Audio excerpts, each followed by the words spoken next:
Ek lees 1 Korintiërs 11 vers 22 en dan ook vers 33 en 34.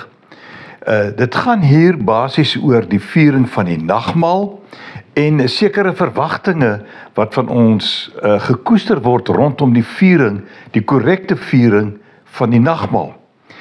Dan kom Paulus en hy sê, het julle dan nie huise waar julle kan eet en drink nie?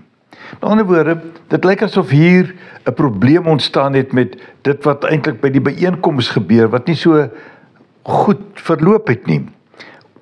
En nou sê, het julle nie eerbied vir die gemeente van God nie, en wil julle die armes verneder?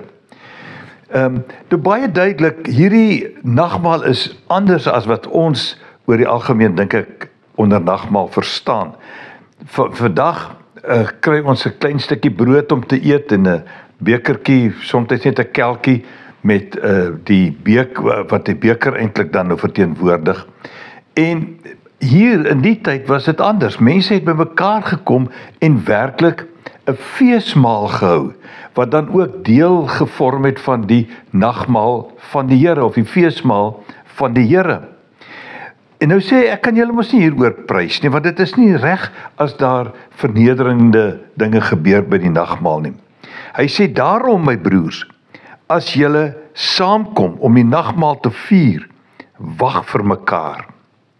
As een van julle honger is, moet hy liewer by die huis eet, sodat julle nie 'n oordeel oor julleself eet of oor julleself bring as julle by mekaar kom nie. Die 53 vertaling sê dat as julle saamkom om te eet, die nuwe vertaling, die 83 vertaling praat om die nagmaal te vier. Nou dit is nie wat daar staan in die Grieks nie, dit staan net bloot as julle kom om te eet. Met ander woorde, die nagmaal was 'n eetgeleentheid, 'n feesgeleentheid, 'n saamkomsgeleentheid. En daarom lees ek ook graag Filippense 2 vers 3 tot 4. Moet niks uit selfsug of eersug doen nie, maar in nederigheid moet die een die ander hoër ag as homself. Julle moenie net aan elkeen aan sy eie belange dink nie, maar ook aan die van die ander. So dit is baie belangrik wanneer ons by mekaar kom, dat ons mekaar sal ag, sal wag vir mekaar. En net so nie verbygaan. Ek dink enige saamkuier eetgeleentheid behoort eintlik van so aard te wees, dat dit ook aan die Here eer bring, erkenning gegee word aan Christus, wat vir ons die prys aan die kruis betaal het. Dink 'n bietjie daaroor en loop mooi.